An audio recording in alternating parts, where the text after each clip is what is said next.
Hello everybody, welcome back to another episode of Map Making with Sparks. We're on the Trutinor server, and yep, we're at Torbre's area, and we're getting some good stuff done. Now, first of all, I just want to mention these villages.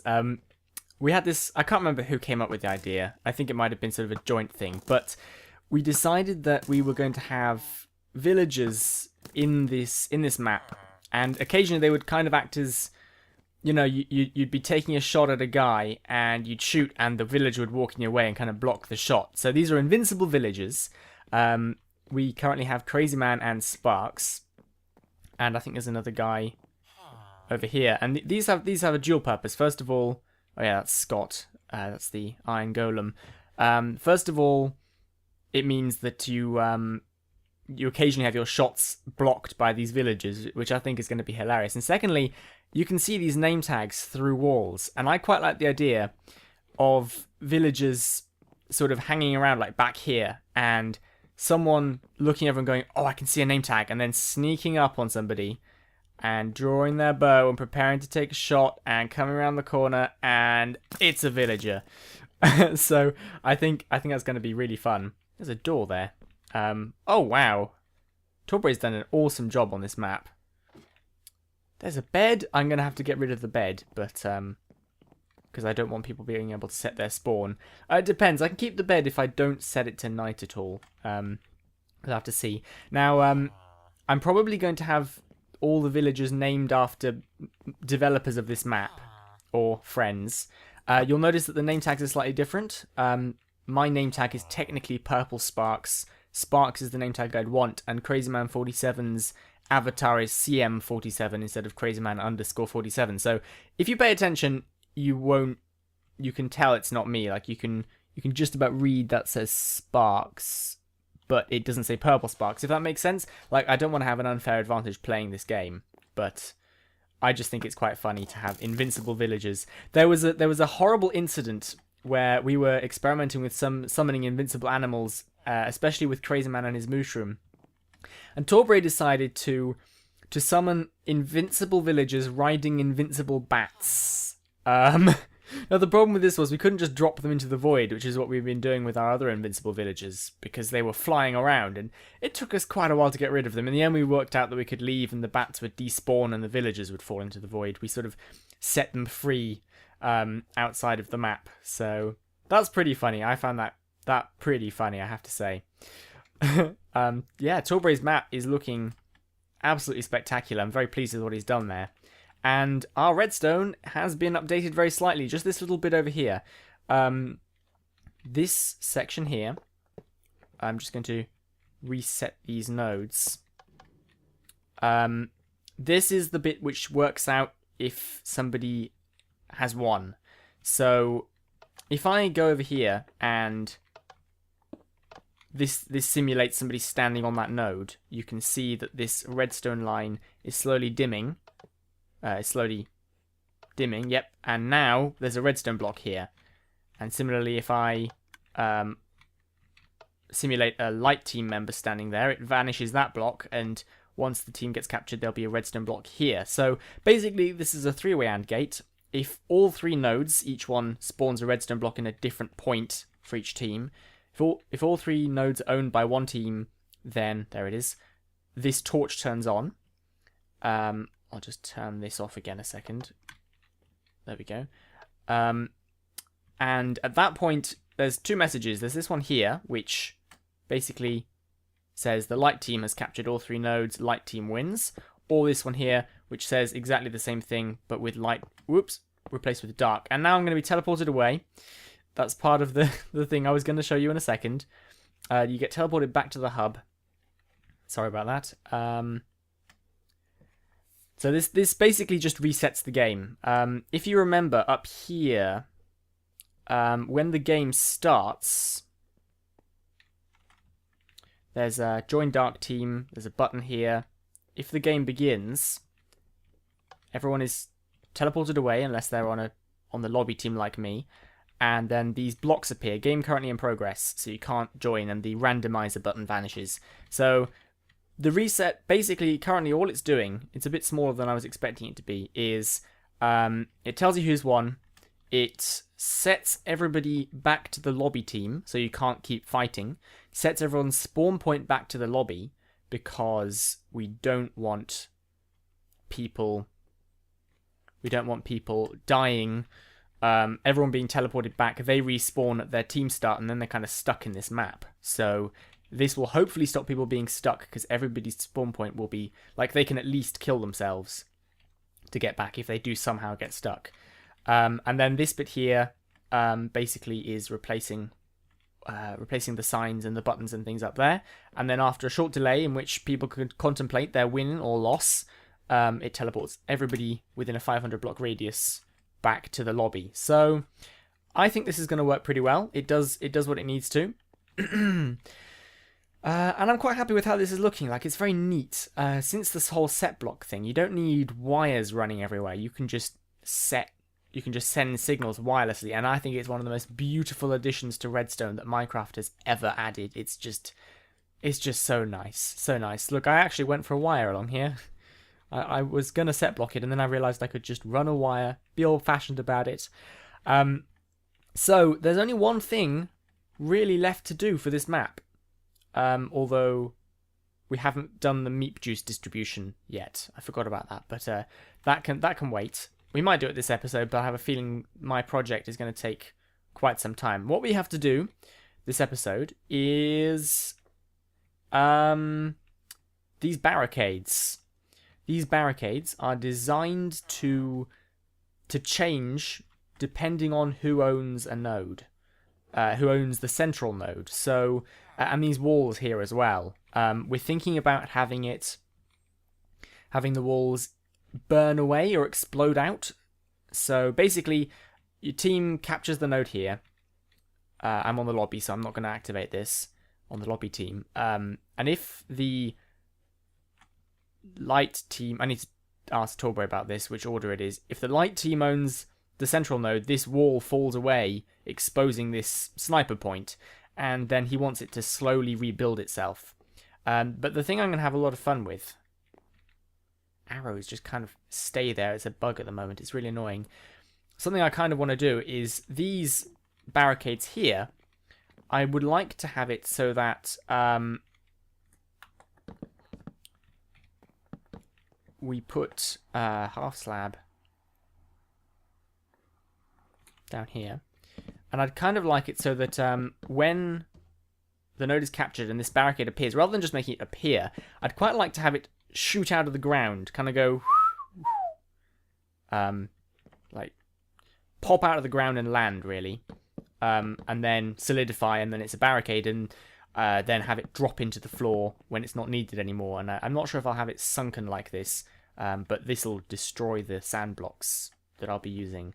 And for these, the barricades, I'd quite like them to slide into the wall.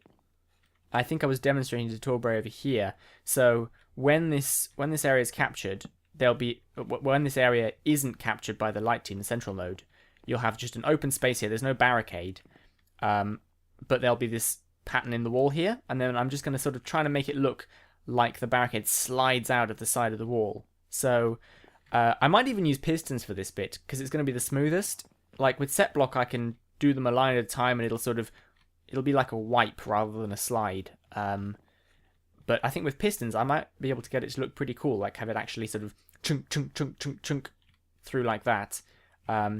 So this bit is going to be quite a bit of work, I think. There's going to be lots of writing down coordinates and stuff like that. So I'm going to have a quick go at this barricade here. This is my half slab experimentation. I'm going to have a quick go at this barricade here, doing the redstone for it, and we will see how I can get it to look. Okay, well, this is looking like a pretty good start. So I've only done half of this barricade right now, but there's sort of usually a half slab here. That could technically be something else if we wanted. When I press this button, whoop, it shoots 2 blocks up here, and then puts the half slab back. So if you watch, basically what it's doing is, first of all, it gets rid of the half slab. That's this command here. Then it summons 2 sand blocks. I had to look at some stuff up. I haven't used falling sand in a while. Summons 2 sand blocks, one on top of the other, to time set to 1 has to be 1, otherwise it vanishes instantly. Then it has this motion tag with a vertical velocity of 0.7. Tile ID is 5, that's wood. Data is 5, that's dark wood. And it doesn't drop a sand item when it vanishes, just in case. And the same thing here, except this one here has a upwards velocity of 0.8 rather than 0.7. And it starts from a slightly different position. Then after a short delay, enough for it to pop up and land, it replaces, this is currently air at this point, it puts a solid block there, like so that the sand has something to land on, and then a couple of ticks later, it replaces that with a wooden slab again, so that when we decide to vanish it, see, it has to be the right number of ticks, otherwise they vanish.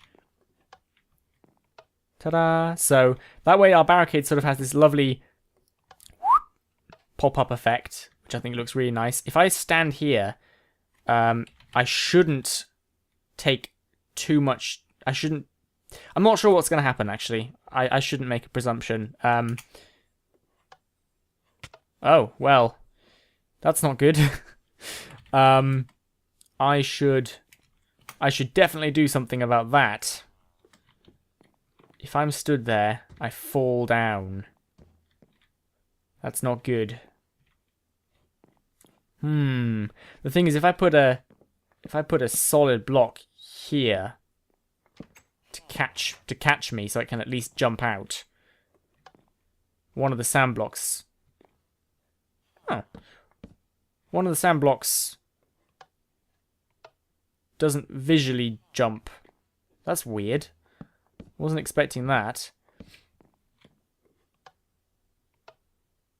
It also has this really annoying thing where that top one sort of locks to a coordinate, which doesn't look great. But I think we're getting somewhere here. We just need to work out how to stop people falling down, because that isn't good. And then having a block summoned in their head. I did put this capture point here, this capturing thing. I think it's a bit unfair if you're standing in one of the spots and suddenly you end up in the void. I mean, I could use pistons to push the floor up, and then use the sand effect to remove it afterwards. Might that be a better idea? I quite like the sort of vertical thing you get with this method. I have to think about this a little bit. Okay, so I've had another go at this. I'm using pistons this time. Ready? I think that looks pretty good, I think. I'm not sure about the sound, to be honest, the sound effect. But if I'm stood here, right, and this thing goes up, it just pushes me up with it, which is great. That's kind of what I want. It's kind of flush with the floor when it's not being used. Basically, what I have here is I have pistons, a gap, and then these command blocks here, which just replace any redstone blocks that are summoned here with air like that, but not before they power the piston.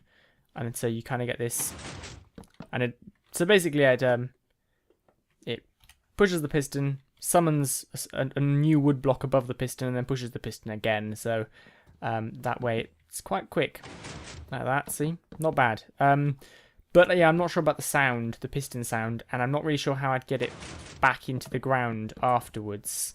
I'm kind of torn now. I'm not sure which one I prefer. They both have their merits. One looks nicer, the other one works, but sounds horrible. So, not entirely sure. I'm gonna leave that kind of barricade for the moment, I think. If you could leave comments, if you've got any idea how to use this first method with the summon of the sand without people being suffocated or anything, or if you can think of any other way of doing it, that'd be great. I'd love to hear it. Let's have a go at these ones here. We were talking about having these look like they burn away, so like have some fire appear on this wall. Set block fire. I think you have to be against something that can burn. Yeah, I have fire tick turned off, so that fire just sort of appears there. If this wasn't glass, then it would work. The glass is just sort of placeholder, but I'm sort of imagining it sort of catching maybe underneath this torch, and then that block vanishes and the fire spreads to these three, and then they vanish and then spreads to that one. So it kind of slowly burns open, and then once it's open, you'll be able to go up here and use this as a sniper point. So I think I'll try that one next. We'll see how it looks. Okay, so this is the wall where the where that opening should appear. I've kind of got a bit of an animation done. What do you think?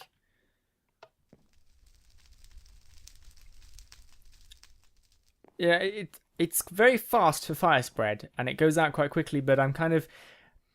I don't want to spend too long on the animation because you've got light updates and repeater timings and things, and I mean, it's already taking up quite a bit of space, even with the current timings. It's all of this test stuff that I laid out here. I can probably make it a bit more compact, but I think it looks pretty good. I'd be happy I think if I didn't know fire spread was turned off and I was playing this map and I saw that fire, I would be quite worried. I don't think I'll make it. No, I can't quite make it up in time. But then you get this sort of nice open area. It's a shame there's no way of sort of making this room look kind of blackened or anything. I mean, I could use coal blocks, but I don't think it would look quite right. So, but yeah, you get a nice sniper point up here that you can shoot from, quite a bit of cover. And then at a certain time, I'm going to have to get this wall to fill itself back in again. I don't know whether it's going to be a timed thing. I'm not sure what Torbray wanted, whether it's a sort of timed thing or whether it will stay open until this node is captured by the other team again, in which case it will somehow fill itself in. I mean, fire to make a hole in the wall kind of makes sense, but blocks just reappearing is going to be a bit more complicated. So I'd say that's another successful barricade system kind of working. I think it looks pretty nice, quite easy to reset. Yeah, that looks good. I like it. What else? I think the most... I can't decide if the barricade or this is going to be the most complicated. Torbray was suggesting we have this sort of explode out and blocks go flying.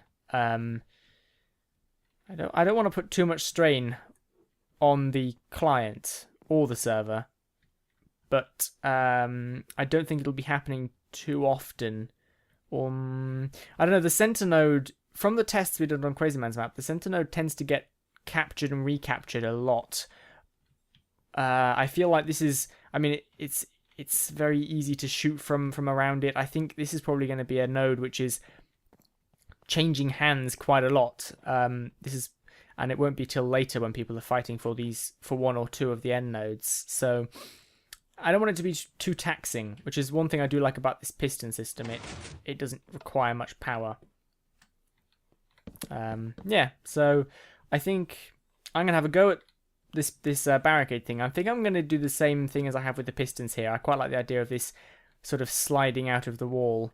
I can basically spawn it in segments and then push the segment out. That's probably the simplest way to do it. Yeah.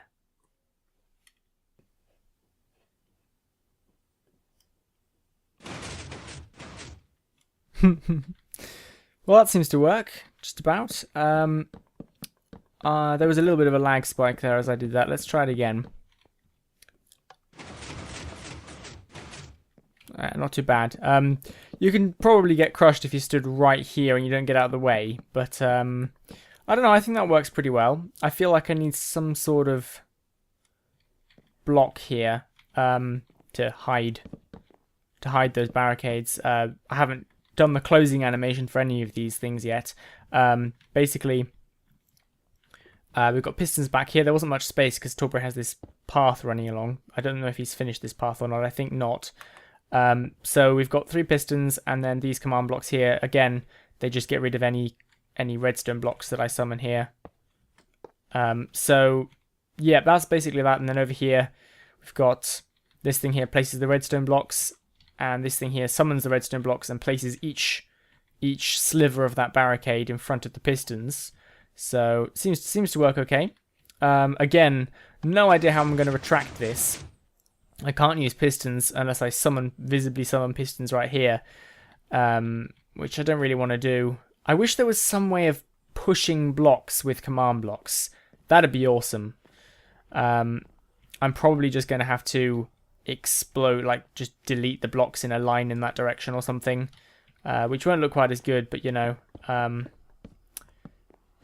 it's getting there, and I think these pistons need to be disguised somehow. But no, I think that's pretty cool. I think I'm going to leave it at that for this episode. Get some feedback from Torbray and also feedback from you guys if you have any ideas at all. Any things you think would look cool. Any good ideas for this bit here, which this glass would normally just continue this pillar up. Bearing in mind that we're trying to be lag friendly where possible. So yeah, I think we've got quite a lot done today. Next episode we'll probably be sort of looking at a few more of these barricades. Maybe I'll show them off as completed. Hopefully some of your suggestions I can implement. Next episode, let's get the Meep Juice distribution system done, and then you know what? I'm pretty sure this area is ready to alpha test. I'm surprised to say it, but I think I'm gonna have to get some of my friends on here, and we can have a mock battle.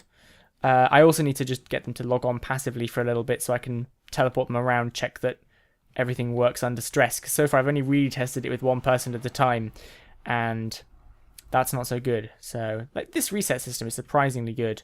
There's going to be a block here which is just going to be all the barricades, but yeah, I think I'm really pleased with how Torbray's area is turning out. I'm really pleased with generally how the map's going. I feel like I'm doing a good job, a fairly good job. I hope you guys think I'm doing a good job as well, and I'm still enjoying the series.